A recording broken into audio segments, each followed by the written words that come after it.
வணக்கம். நான் கவிதா. இந்த 3 இடங்கள்ல உங்க மனைவிய தனியா விடாதீங்க அப்படின்னு அந்த தலைப்பு தான் நம்ம பார்க்க போறோம்.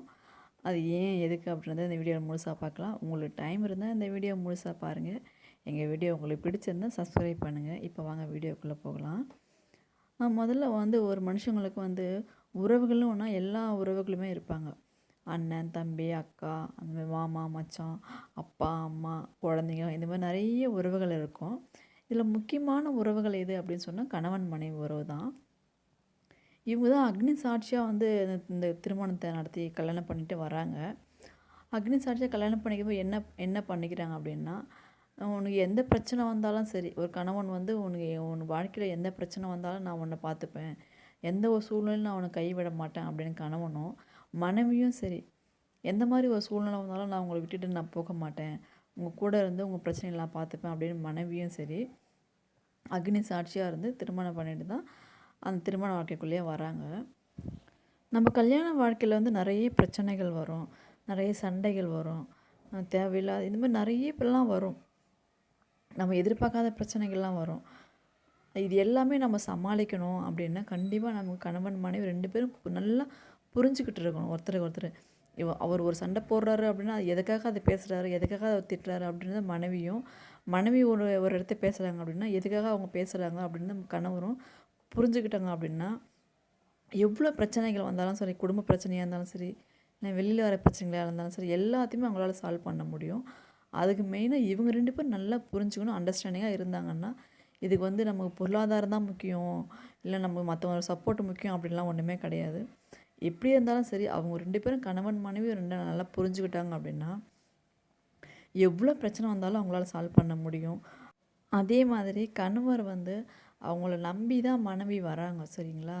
கல்யாணம் பண்ணிட்டு அப்பா, அம்மா, கூட பொறந்தவங்க, அவங்க வீடு எல்லாத்தையும் விட்டுட்டு அந்த கணவர மட்டும் நம்பி தான் அந்த வீட்டுக்கு வர்றாங்க.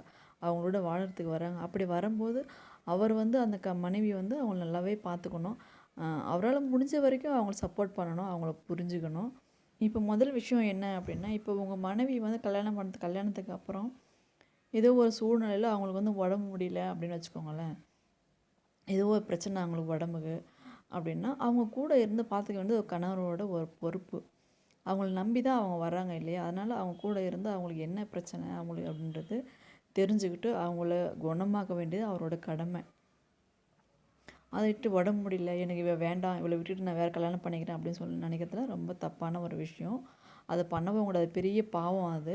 நம்பி வந்தவங்கள துரோகம் பண்ணுறது பெரிய பாவம் அது. அது நம்ம கூட இருக்க அந்த மாரி விஷயத்துல தனியாவே விடக்கூடாது அப்படின்னு சொல்றாங்க. அதுக்கப்புறம் 2வது விஷயம் என்ன அப்படின்னு பார்த்தீங்கன்னா, உங்க மனைவி மேல யாரோ ஒருத்தவங்க தப்பான ஒரு குறை சொல்கிறாங்கன்னு வச்சுக்கோங்களேன். ஏதாவது ஒரு குறை சொல்கிறாங்க, ஒரு தப்பான ஒரு விஷயம் சொல்கிறாங்க அப்படின்னா, அது நீங்க சப்போர்ட் பண்ணணும் அவங்களுக்கு.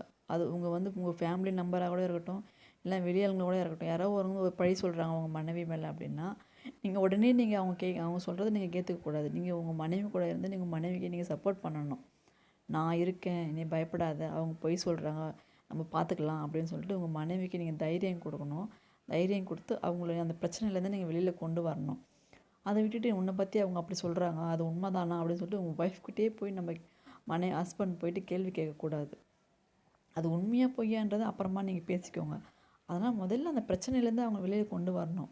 அதை விட்டுட்டு உன்னை பற்றி அவங்க தப்பாக பேசுகிறாங்க, உன்னை பற்றி இவங்க உன் மேலே குறை சொல்கிறாங்க, நீ உண்மையிலேயே அந்த மாதிரி தான், நீ எனக்கு வேண்டாம் அப்படி சொல்லிட்டு மனைவியை விட்டுட்டு போயிடக்கூடாது அந்த டைமில், மனைவி தனியாக விட்டுறக்கூடாது அப்படின்னு சொல்லிட்டு சொல்கிறாங்க. இது 2வது விஷயம். அது 3வது என்ன விஷயம் அப்படின்னு பார்த்தீங்கன்னா, உங்கள் மனைவி உங்களை கல்யாணம் பண்ணணும்னு உங்களை நம்பி தான் வந்திருக்காங்க.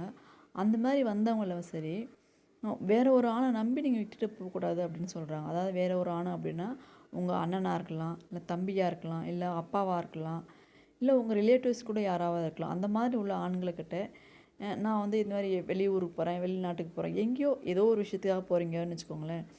நீங்கள் தான் என் ஒய்ஃபை பார்த்துக்கணும் அப்படின்னு சொல்லிட்டு வேற ஒரு ஆண்கிட்ட உங்கள் மனைவியை நீங்கள் நம்பி ஒப்படைச்சிட்டு போகக்கூடாது அப்படின்னு சொல்கிறாங்க. அது ரொம்ப ஒரு தப்பான விஷயம் அப்படின்னு சொல்கிறாங்க. ஆனால் உங்கள் மனைவி பார்த்தீங்கன்னா உங்களை நம்பி தான் அவங்க வந்திருக்காங்க.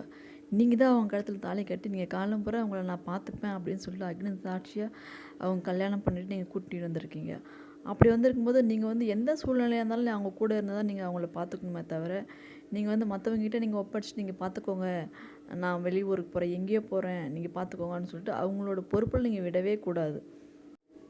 உங்கள் மனைவியும் சரி, வேறு யாருமே நம்பி அவங்க இந்த திருமண பந்தத்துக்குள்ளே அவங்க வரல. உங்கள் அண்ணன், உங்கள் அப்பாவும், சித்தப்பா, பெரியப்பா, தாத்தா இந்த மாதிரிலாம் பார்த்துப்பாங்க நம்மள அப்படிலாம் நம்பி அவங்க வந்தது கிடையாது. உங்கள் ஒரு ஆளை நம்பி மட்டும்தான் அவங்க வந்திருக்காங்க.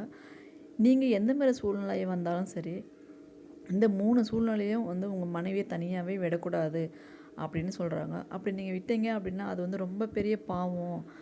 இதை வந்து மீறி நீங்கள் செஞ்சீங்க அப்படின்னா இந்த பாவம் உங்களோடு போகிறது இல்லாமல் அடுத்து உங்கள் குழந்தைங்களுக்கும் இந்த பாவத்தோட பங்கு கிடைக்கும் அப்படின்னு சொல்கிறாங்க. நான் சொன்னோன்னு நினைக்கிற 3 விஷயங்களும் இதுதான். இந்த வீடியோ உங்களுக்கு பிடிச்சிருந்தால் சப்ஸ்கிரைப் பண்ணுங்கள். நன்றி, வணக்கம்.